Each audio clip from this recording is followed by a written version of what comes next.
Yo soy Mari Carmen Contell, que a día de hoy, junto con mi esposo Vicente Codoñer, somos los responsables del proyecto Raquel aquí en Valencia. Bueno, y en primer lugar quiero empezar agradeciendo a María José Mansilla que haya tenido a bien el hacer esta presentación de este proyecto tan necesario aquí en Valencia, porque podrías haberlo hecho en cualquier parte de España y gracias a Dios están siendo aquí. Vamos a ver si esto es así ahora en septiembre, si Dios quiere, será la capacitación de este proyecto, con lo cual aparecerá ya aquí un grupo de personas para trabajar el proyecto CUMI, que es sobre las heridas sexuales, personas que sufren heridas sexuales en la sexualidad. Entonces, la Asociación Católica Spey Mater constará de 4 proyectos. 3 proyectos que es para el acompañamiento de personas, que es el proyecto Raquel, para acompañar a las personas que han sufrido un aborto, el proyecto Ángel, para acompañar a las personas que están embarazadas y tienen un embarazo imprevisto y que en principio no lo quieren, lo rechazan, y el proyecto CUMI, para las personas que están heridas en la sexualidad. Y luego Parroquias por la Vida, que es el otro proyecto fundamental, porque es tan necesario que haya parroquias donde se rece por la vida, donde se forme en este sentido a las personas. Es muy importante y en Valencia la verdad es que hay muchas parroquias. Bueno, desde mi experiencia en el proyecto Raquel, yo he venido viendo a personas que estaban muy heridas por haber sufrido un aborto, personas que habían pasado a través de procesos de terapia, con psicólogos, muchas medicándose también por el psiquiatra, muchas personas que habían sufrido tantísimo, personas que estaban ya, hasta incluso que me decían que cansaban a los sacerdotes por todas las veces y tantas veces que se habían confesado y que seguían igual. Me acuerdo de una persona que me decía, ¿tú crees que yo tengo solución? Espera, voy a beber porque al hablar se me seca la boca.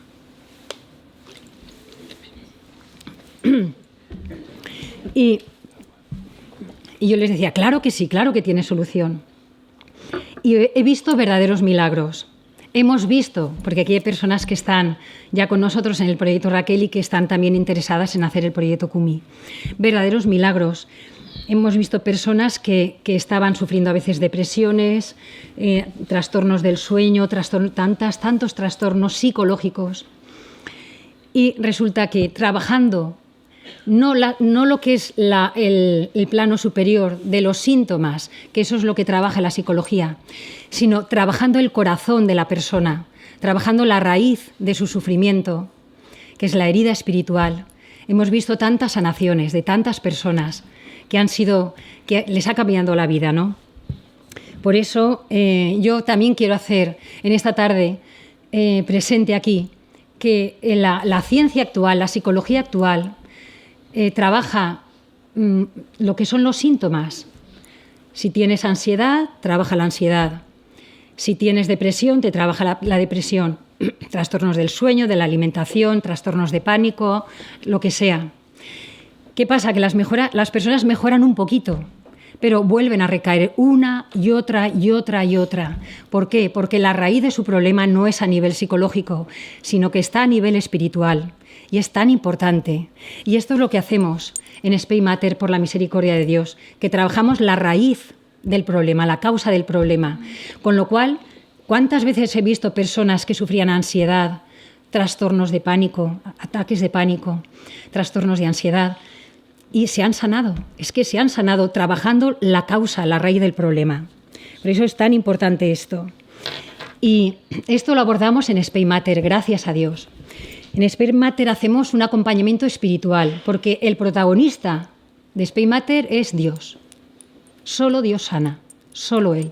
Es verdad que vale. Entonces, ¿por qué una persona se ha confesado tantas veces y no sana?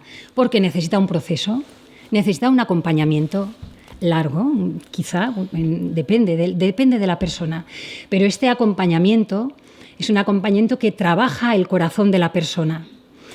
Y trabajando el corazón de la persona sana. Entonces, el protagonista es Dios. nosotros, las personas que hacemos estos acompañamientos, somos sus instrumentos. Yo soy psicóloga, pero de verdad que si estoy aquí en Spey Mater es justamente por esto, porque yo a lo que me siento llamada por Dios es a hacer esta misión. Me siento un instrumento en manos de Dios. Y muchas veces muy pobre, y que cuántas veces me equivoco, muchas, pero esto no me importa, porque aquí lo importante para mí es Dios.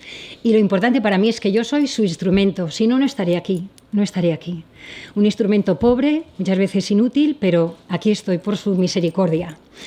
Y luego, la otra cosa, el protagonista es Dios, nosotros somos sus instrumentos, y la persona a la que acompañamos es para nosotros tierra sagrada, es tierra sagrada.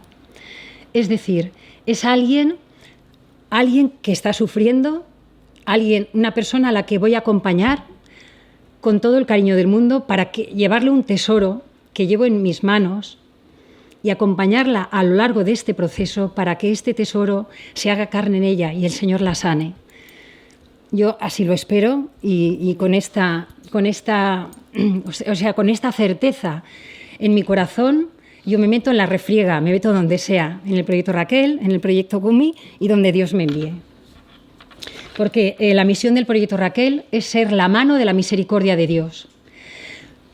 ¿Para qué? Pues para acompañar a las personas que han sufrido un aborto, descender al infierno de la persona que ha sufrido un aborto en el proyecto Raquel, descender al infierno de la persona que ha sufrido un abuso sexual en el proyecto Kumi, descender al infierno de la persona que está viviendo con una sexualidad desordenada, que no sabe salir de ahí, no puede, descendiendo a ese infierno para sacarla de ahí. Y bueno, yo llevo tiempo ya insistiendo a María José Mansilla que venga y no voy a detenerme ya más, solamente quería hacer esta pequeña presentación dándole gracias y esperando pues que el Señor pronto, a través de ti, María José, nos venga la capacitación.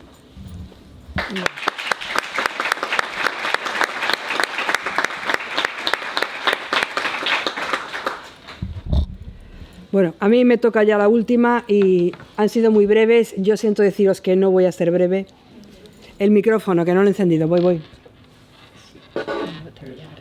Yo no voy a ser breve, lo siento, pero creo que hay bastantes cosas que explicar porque creo que el planteamiento que nosotros hacemos en el proyecto Kumi, creo que lo ha explicado muy bien Mari Carmen, cuál es nuestra manera de actuar en todos los proyectos de Spey Mater, ¿no? Desde esta visión de la persona, de no tratar los síntomas, sino el dolor y la herida espiritual de cada una de las personas y, sobre todo, que también viene de nuestra experiencia. Bueno, pues vamos allá. Voy a hablar de estas 5 cosas. Primero, ¿por qué hay tanta gente herida por la sexualidad? ¿De dónde vienen estos lodos, ¿no? De aquellos polvos. La siguiente cuestión que quiero contar es ¿por qué el mal uso de la sexualidad deja estas heridas tan grandes y tan profundas en las personas? En tercer lugar, ya voy a explicar cómo surge el proyecto Kumi, nuestra respuesta a todo esto que voy a explicar primero, como iglesia en Spey Mater, qué es y incluso, si todavía aguantáis el tirón, pues brevemente explicar cuál es el proceso de sanación que hacemos con estas personas, ¿no? Bueno, pues, ¿de dónde viene todo esto? ¿Por qué hay tanta gente herida? Vale, pues no es un secreto para ninguno ni una novedad decir los males que ha traído la revolución sexual, ¿no? Algo que ha ido cambiando en muy pocas décadas, de una manera muy profunda, toda la manera de pensar de las personas y las costumbres de la gente, ¿no? ¿Por qué hablamos de revolución sexual ahora en Kumi? ¿O por qué voy a hablar especialmente de revolución sexual y no tanto de la ideología de género? Bueno, pues la revolución sexual es un primer estadio de la ideología de género, una antesala. O sea, si ponemos hablamos de la ventana de Overton, pues dentro lo que es la revolución sexual estaría ya en la fase final, igual que otros temas, y estamos ahora en las fases iniciales de otras cuestiones ya cada vez más alejadas de nuestra naturaleza, como la transexualidad o la pedofilia, ¿no? Que están intentando ponernos. Bueno, Pero vamos a hablar de revolución sexual por la relación que tiene, primero con lo que vamos a tratar en Proyecto Kumi y con la relación con la anticoncepción y el aborto, ¿no? ¿Cuáles son los pasos que se ha seguido? Bueno, pues en la revolución sexual se desligaba la sexualidad del amor y del compromiso y de la procreación. Y eso ya ha sido asumido como absolutamente normal y como un dogma del que no podemos disentir. Estamos en la última fase. Hay otras, como ya desligarla de la propia naturaleza y la realidad, que es lo que he contado antes, que están en ellos, ¿no? En este ambiente, cuando ese desligar la sexualidad del amor, del compromiso, de la procreación, de todo lo que ha sido natural, es ya extendido como lo normal, pues obviamente las personas heridas no harán sino multiplicarse exponencialmente, cada vez más jóvenes, cada vez más heridos y cada vez con comportamientos más en contra de la naturaleza y de su propio bien.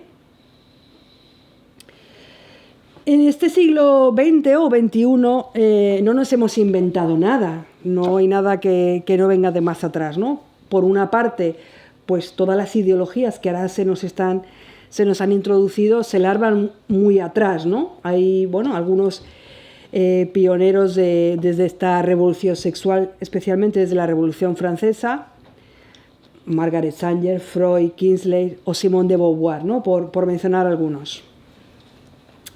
Y por otra parte, a ver, que no nos hemos inventado nada, ¿no? O sea, podemos hacer un mal uso de la sexualidad desde que existe el pecado original, no lo hemos inventado ahora en el siglo XXI.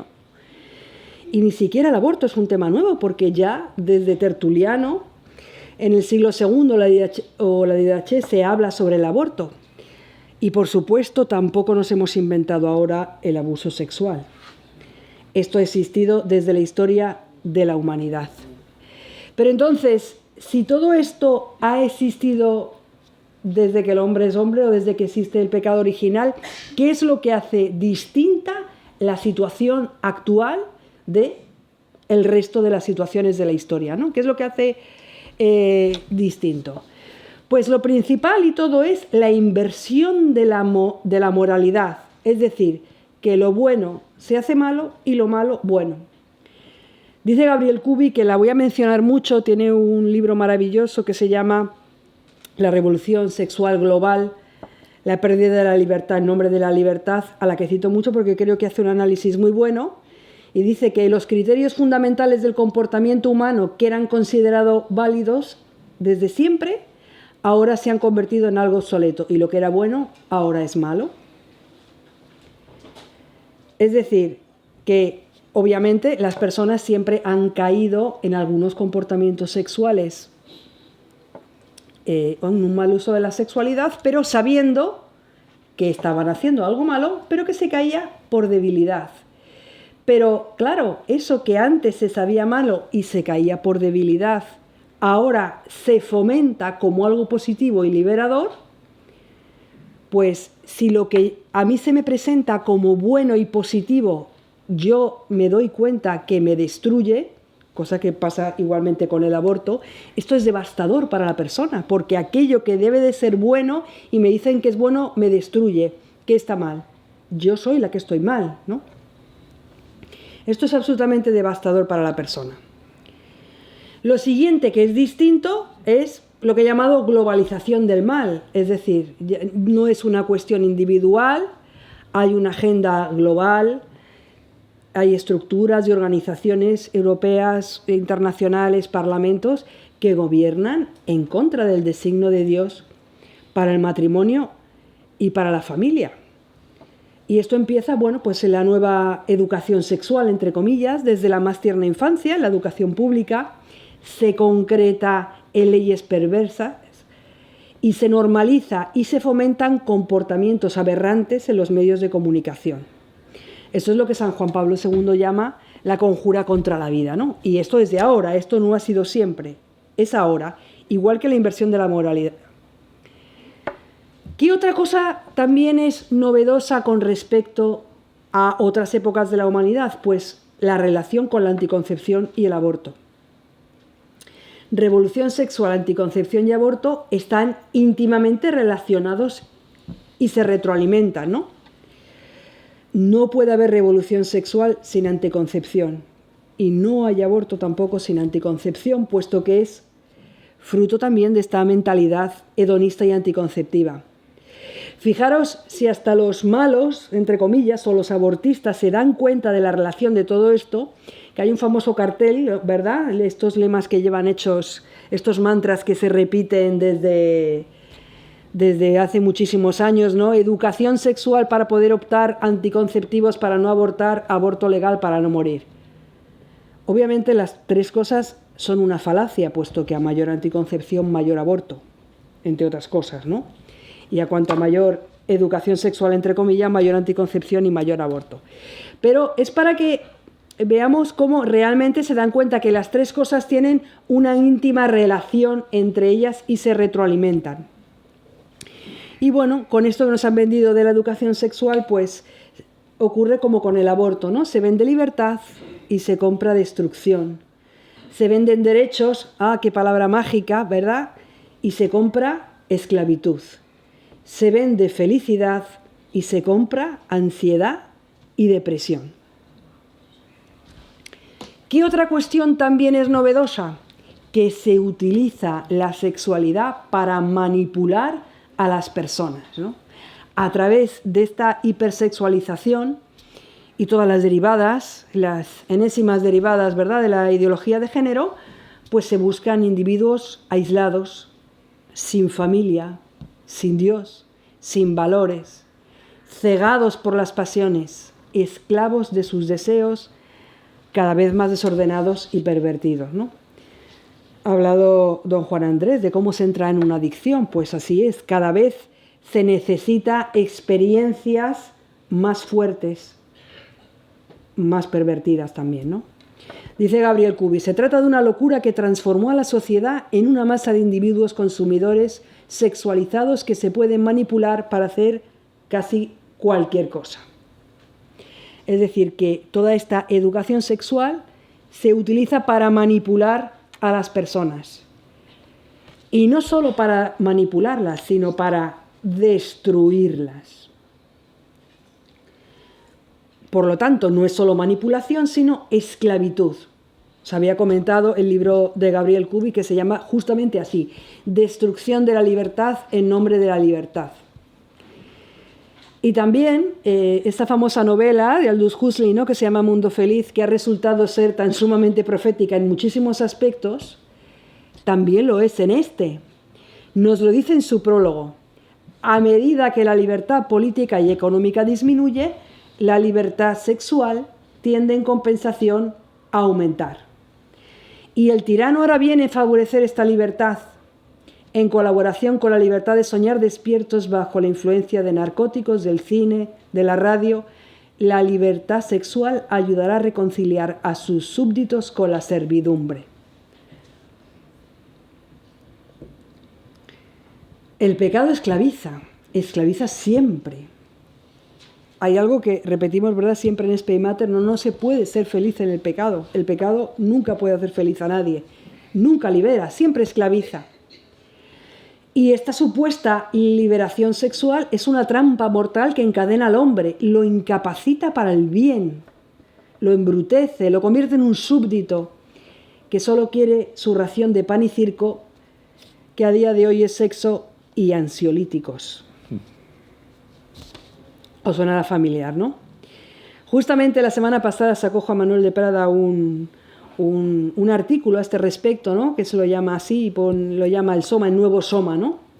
Dice, la liberación de la sexualidad procura una sensación de deseo satisfecho, gratificante. Por supuesto, se trata de una sensación que pronto se disipa, dejando en su hueco una resaca de hastío y depresión. Y para combatir estos efectos secundarios, las tiranías tienen sus remedios químicos, ¿no? ¿Cuántos jóvenes van al psicólogo? Todos. ¿Cuántos jóvenes consumen ansiolíticos todos los días? Muchos. Pues si es una esclavitud, por lo tanto, no tendremos esa llamada a liberar a los esclavos. Igual que los fundadores de los mercedarios, San Pedro Nolasco, ¿no?, hace una congregación para redimir a los cautivos en manos de musulmanes. ¿No tenemos también nosotros una llamada a redimir a los nuevos cautivos, a esas personas esclavas de la revolución sexual? Pero para liberarlos, pues es necesario el buen samaritano, Jesús, el buen samaritano, que ponga agua y aceite en las heridas, es decir, que calme el dolor, pero también que las purifique y les lleve a la posada, que es la Iglesia. En el año 2003, la Conferencia Episcopal Española ya sacó un directorio de pastoral familiar y en los puntos 11 y 12 nos habla, pues, de lo que ha sido la revolución sexual, que dice, creo que con muchísimo acierto, que más que sexual ha sido antropológica, es decir, que ha cambiado el propio concepto de ser humano y sus amargos frutos. Es decir, los daños terribles que causan en las personas y los tremendos dramas personales que esto trae consigo. Cuando lo leemos, que os lo voy a pasar un poco deprisa, para no alargarme muchísimo también, pues todas esas predicciones parece que ya se han quedado cortas, ¿no? Parece que en la última década o 2 décadas las cosas han ido muy deprisa, pero sí que pregonizaba una serie de males, y a mí me ha recordado mucho a los males que preconizaba la Humane Vitae, cuando hace unas predicciones de cuáles serían las consecuencias para la sociedad y para las personas de una sociedad que aceptaba la anticoncepción. Hablaba de infidelidad, de degradación moral, de pérdida de la dignidad de la mujer, de la sexualidad como un arma en mano de las autoridades para la reingeniería social anticristiana. Bueno, yo creo que todas estas profecías de la Humane Vitae se han cumplido, aquellas de las que nos hablaba también el directorio de Pastoral Familiar se han cumplido más que de sobra, pero lo importante es que ya nos señala un camino, que hay víctimas, que hay personas cuya vida queda destruida, y no una ni dos, sino muchas, muchísimas, quizá generaciones enteras. Bueno, esto es lo que nos habla el directorio en el punto 11, ¿no?, que ha alcanzado su éxito en la ruptura que ha producido con el significado de la sexualidad humana, desvinculándola del matrimonio, de la procreación, incluso del amor, para convertirla en un elemento de consumo. Y simplemente señalar también que en el punto 12, que luego nos va a decir otra cosa también muy interesante, nos habla que detrás de todo esto siempre hay dramas personales, multitud de dramas personales que se han producido, multitud de hombres y mujeres fracasados en lo fundamental de su vida, y alarmante aumento de la violencia doméstica, abusos y violencias sexuales de todo tipo. Se ve que en el año 2003 todavía no habíamos asumido lo que ahora llamamos todos violencia de género, mal llamamos violencia de género, ¿no?, asumiendo ya un planteamiento. Bueno, este es el panorama, pero ¿por qué la revolución sexual y este cambio en las costumbres y esta degradación de las costumbres hace daño a la gente? ¿Por qué nos hiere tanto? ¿Y por qué esas heridas que deja son tan profundas?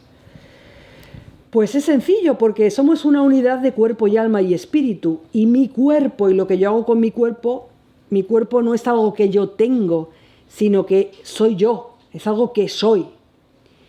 Y cuando mi cuerpo es tratado de una forma no acorde a su dignidad, soy yo como persona completa la que me siento degradado, soy yo como persona concreta la que me siento tratada de una manera no acorde con mi dignidad. Me encuentro cosificado, utilizado como un objeto. Nosotros no podemos distanciarnos de lo que hace el cuerpo, ¿no? No podemos disociarnos.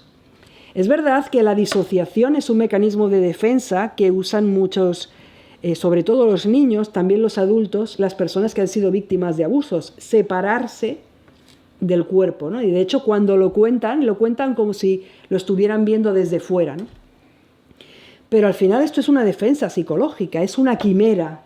Quiero separarme de mi cuerpo, pero no es así. Y bueno, ¿qué nos ha sucedido? Que en contra de lo que sucede con cualquier otro instinto, con cualquier otro deseo humano, en todo lo que toca a la sexualidad. Y por ende, en todo lo que toca a la reproducción, la consigna es la contraria. Seguir ciegamente mis pasiones y mis deseos hasta donde me lleven. Y obviamente llevan al abismo, ¿no? La forma en que es tratado mi cuerpo me afecta, como ya hemos visto, porque soy una unidad, pero me afecta profundamente porque afecta a mi visión de mí mismo, a mi visión de la realidad y a mis relaciones con los demás, con lo cual la persona queda completamente rota y destruida. ¿Por qué afecta a mi visión de mí mismo? Porque si a mí me tratan como un objeto o me cosifican, asumo que lo soy. Siempre pongo de ejemplo un juego que se hace en coaching para ver cómo asumimos los roles que los demás nos dan, ¿no? Que uno, no sé si lo conocéis, pues van dando, se interrelaciona con los demás con un post-it puesto aquí en la frente, que bueno, resulta un poquito ridículo, pero bueno, es un juego de rol que pone el rol que tú asumes. Entonces, si en tu post-it pone soy el gracioso del grupo, todos los demás me tratan con respecto a eso y yo termino asumiendo ese rol. Pues cuando me tratan como un objeto y me cosifican, asumo que no valgo nada, que soy un objeto. Si mis relaciones con los demás, desde que soy un niño o mi primera adolescencia, siempre están mediatizadas por la sexualidad, me va a ser muy difícil mantener una relación sana y saludable con nadie. Y también mi relación con la propia realidad, porque si lo que me dice el mundo y los demás que es lo normal es algo que yo vivo como radicalmente contrario a mi naturaleza y a mis deseos profundos, pues el desgarro interior que sufro como persona es muy profundo y doloroso. Y además, dos cositas más que voy a explicar también un poco, que es que todas estas heridas sexuales conducen a otros dramas y los cronifican. Y otra cuestión que nos ha adelantado Mari Carmen, que es que la psicología actual y las terapias actuales muchas veces, más que ayudar, entorpecen y desayudan, si es que existe esa palabra. Explico un poco más cómo afecta las heridas sexuales a la persona, cómo afecta mi visión de mí mismo. Porque estas relaciones íntimas despojadas de cualquier humanidad, compromiso o amor, enseñan mentiras, ¿no? ¿Cuáles son esas mentiras? Por ejemplo, si yo me humillo, puedo retener a la otra persona conmigo, solo tengo valor si el otro me aprecia. Las relaciones son para satisfacer la necesidad de otro. El sexo es el precio que tengo que pagar por el afecto. No me puedo quedar sin una relación, puesto que es la relación la que me otorga el valor y me da la atención que necesito y voy a aguantar lo necesario, aunque mi dignidad quede degradada. Y también hay otro paso, que es que hay veces que después de estas relaciones el corazón se endurece y se deteriora de tal manera que paso de ser víctima a victimario y manipulo a los demás, uso el sexo como arma de manipulación. Afecta a mis relaciones y yo creo que aquí las mujeres nos solemos llevar la peor parte. No quiere decir que el varón no se lleve la suya, ¿no? Hay una frase que siempre me ha llamado mucho la atención del Génesis, ¿verdad? Que dice, tendrás ansias de tu marido y él te dominará.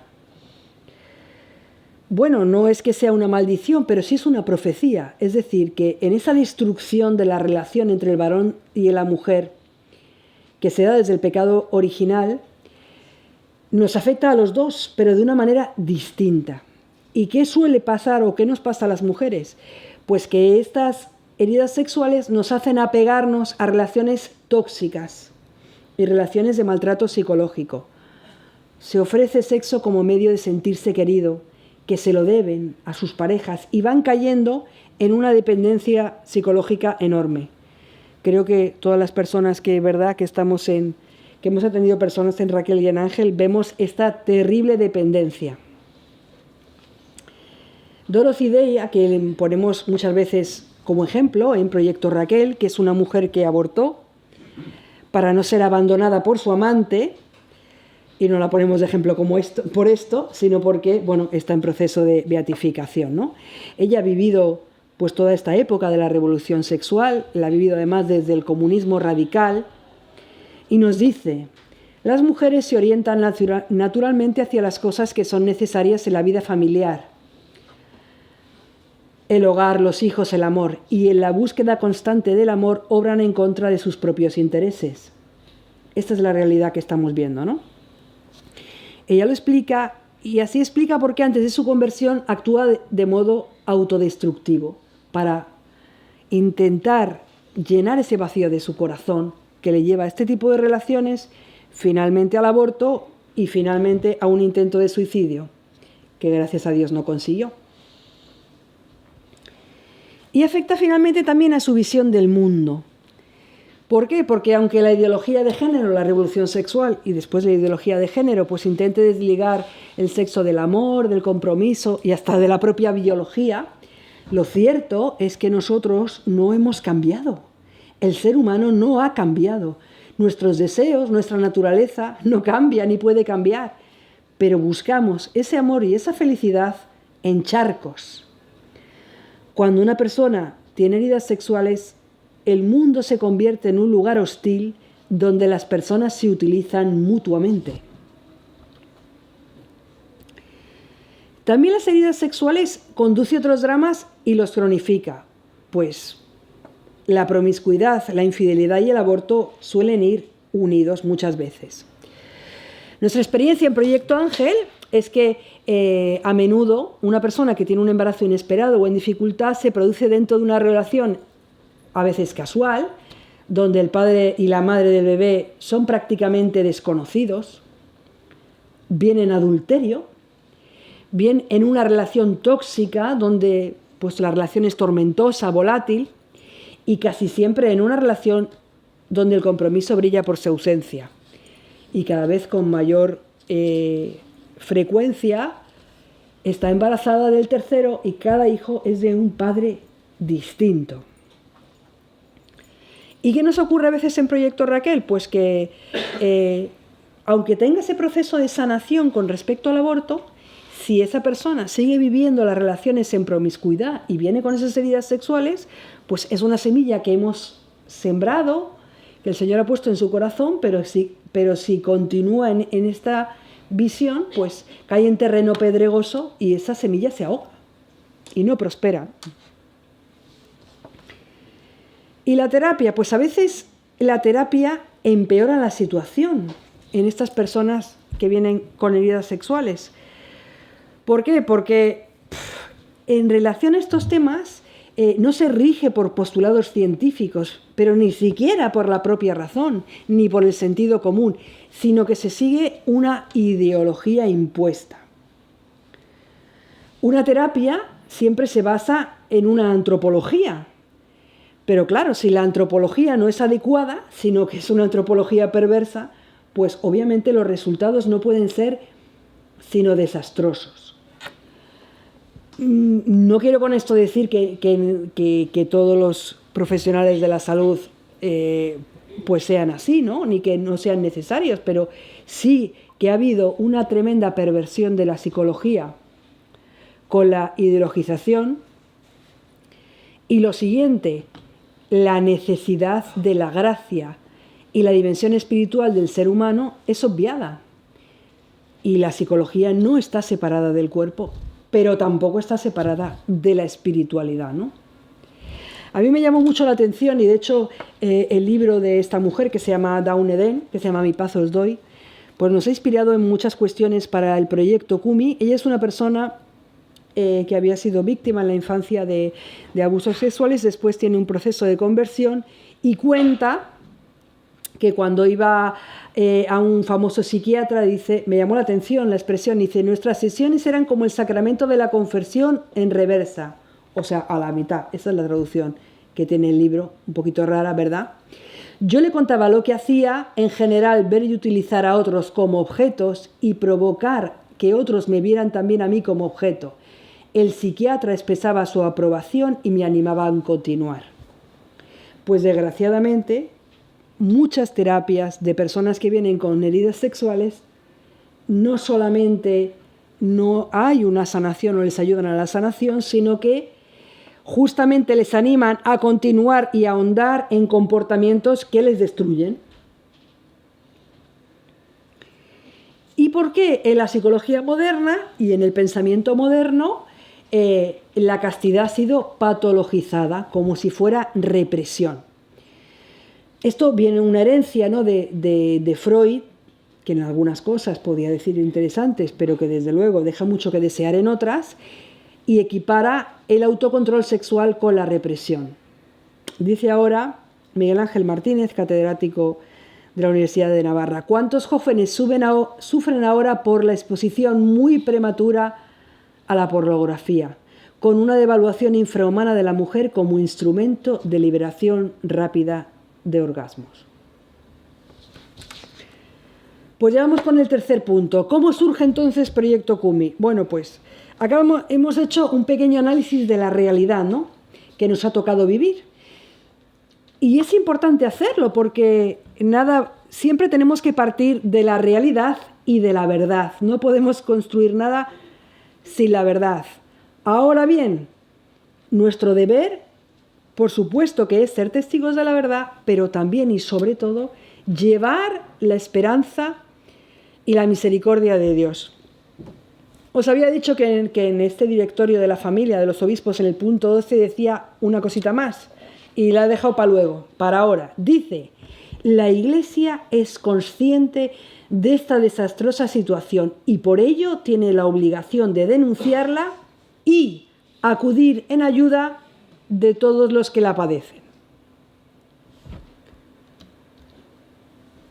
¿Qué significa eso o qué son los retos que nos abren? Pues, por un lado, obviamente, es necesario denunciar todas las leyes antivida y contra natura, cada vez más antivida, cada vez más contra natura. No creo que esto sea una novedad, y prevenir de las consecuencias. Bien, pues hay algunos documentos ya de la Conferencia Episcopal en este sentido.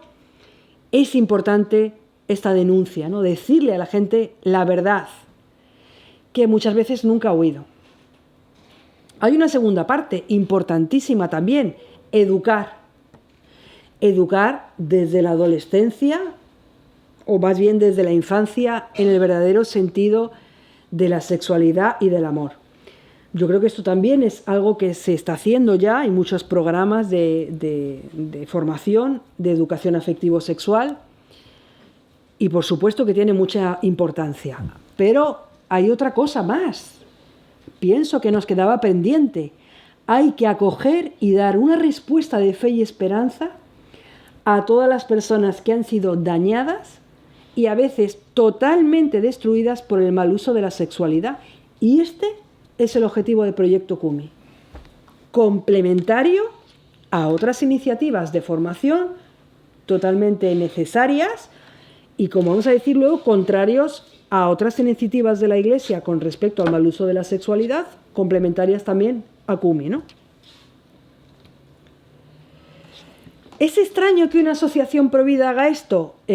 No es algo especialmente extraño. De hecho, en los Estados Unidos, en el caso de las Sisters of Life, que es una congregación religiosa que tiene este carisma de defensa de la vida, se atienden también casos de abusos sexuales. En el caso, por ejemplo, de la metodología de los viñedos de Raquel, de posaborto, que también está en los Estados Unidos, no del proyecto Raquel, sino de los viñedos, de Teresa Burke, tiene también un programa que se llama Del dolor a la gracia para la sanación de abusos sexuales, ¿no?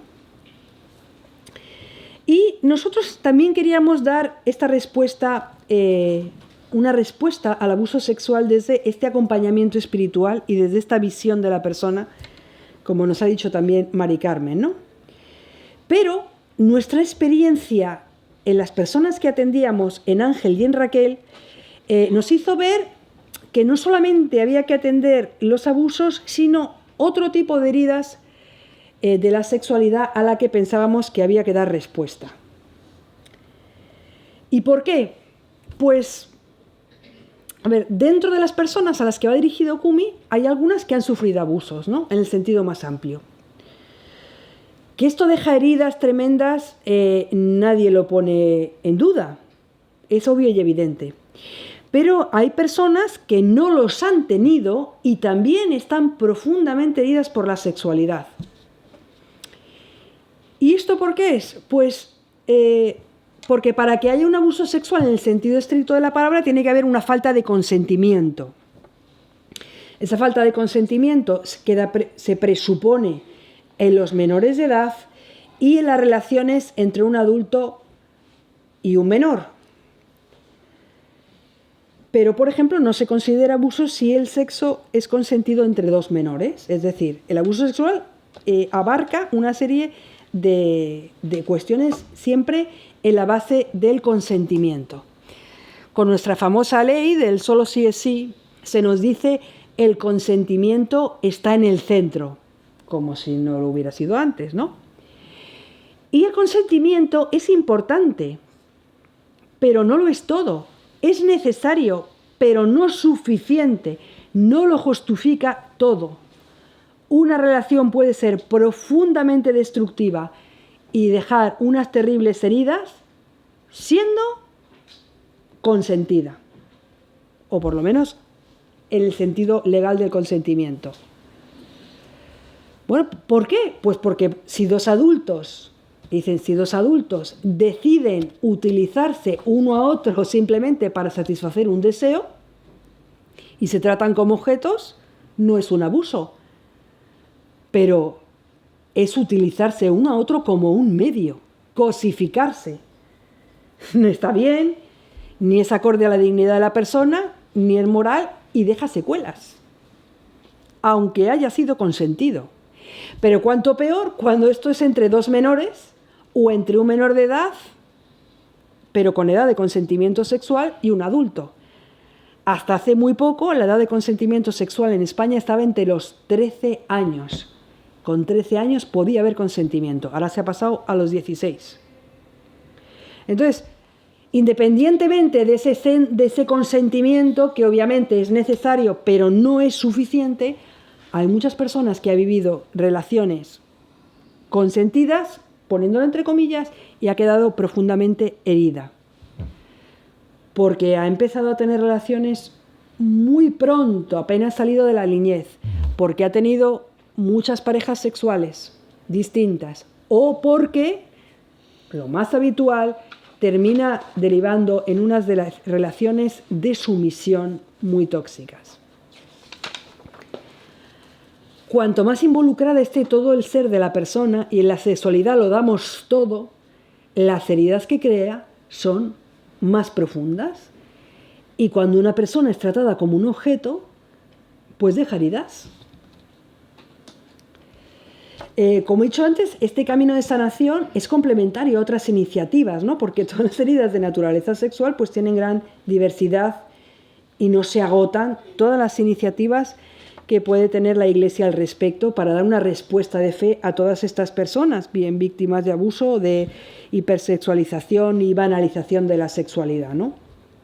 Bueno, pues ya nos ha dicho también don Juan Andrés sobre el tema de la pornografía, es algo sobre lo que pienso que hay que actuar, sobre la adicción al sexo, es algo sobre lo que habrá que actuar. Bueno, hay distintas iniciativas, no lo vamos a agotar, pero sí ver este tipo de heridas sexuales, ¿no?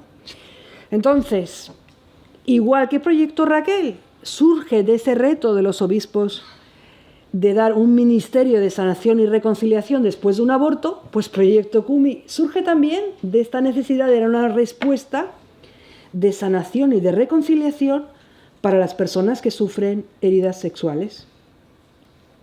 Igual que Proyecto Raquel es complementario a otras cuestiones, incluso a nuestros propios proyectos, sobre todo, ¿no?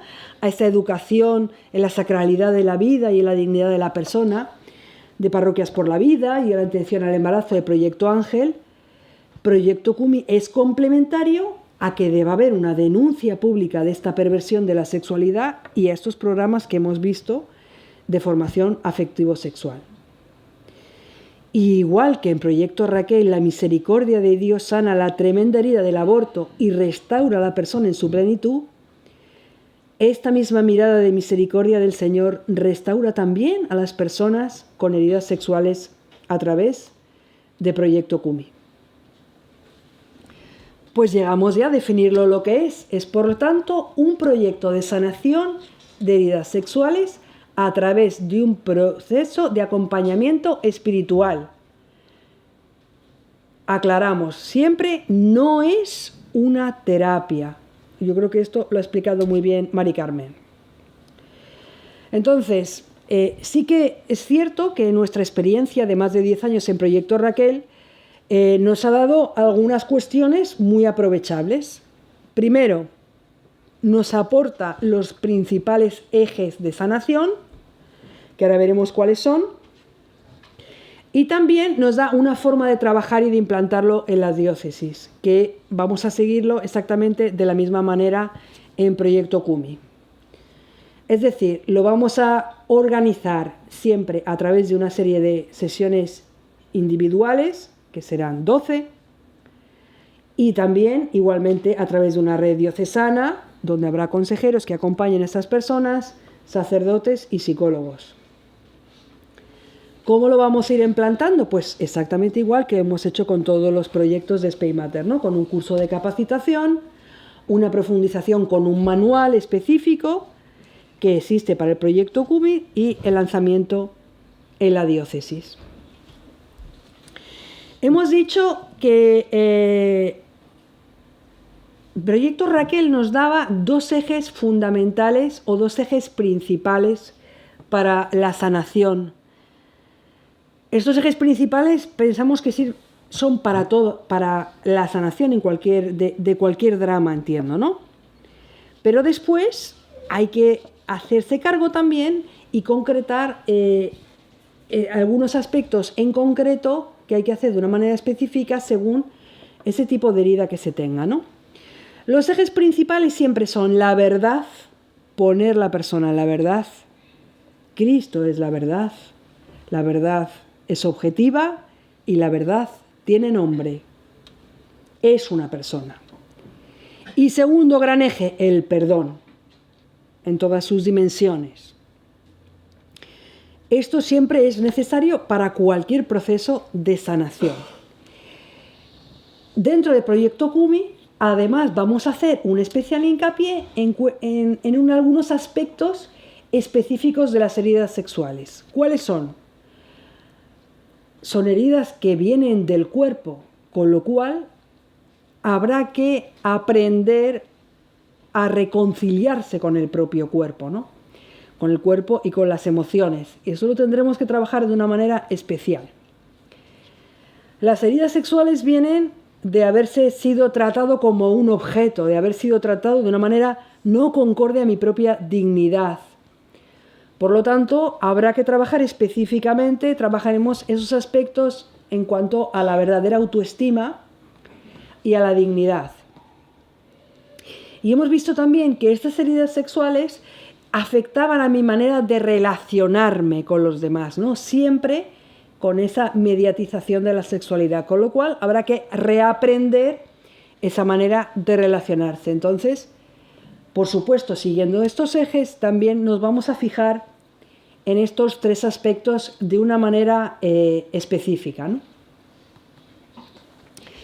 ¿De dónde hemos sacado la metodología o dónde hemos ido aprendiendo o dónde nos hemos fundamentado, ¿no? Para la metodología que hemos desarrollado para el Proyecto Kumi? Sin agotar pues distintas otras cuestiones que hemos visto, nos hemos basado en la sanación de heridas sexuales en un libro que se llama El umbral de la esperanza. En el tema del perdón nos hemos basado principalmente en el libro de Miguel Ángel Fuentes, que se llama El camino del perdón, que es un sacerdote del Verbo encarnado. Nos hemos formado también en los retiros del dolor a la gracia de Teresa Burke y hemos cogido algunos aspectos que nos han parecido interesantes. Nos ha parecido muy interesante también el libro de No te llamarán abandonada, de sanación espiritual de heridas sexuales, de Luis Alfonso Zamorano. Este otro que hemos dicho antes, Mi paz os doy, de Dawn Eden. Sobre el tema de la reconciliación, también la reconciliación con la historia personal. Hemos visto pues también alguna parte de ahí metodologías que vienen hacia lograr una segunda virginidad, ¿no? No es que en Kumi vayamos en este sentido de esta segunda virginidad, pero sí que nos ha dado bastantes ideas sobre cómo ayudar a la persona a recuperar pues esa inocencia, ¿no? Esa dignidad, esa autoestima perdida. Hemos ido también a otros, bueno, pues hemos tenido otras aportaciones y por supuesto y ante todo en la teología del cuerpo de San Juan Pablo II.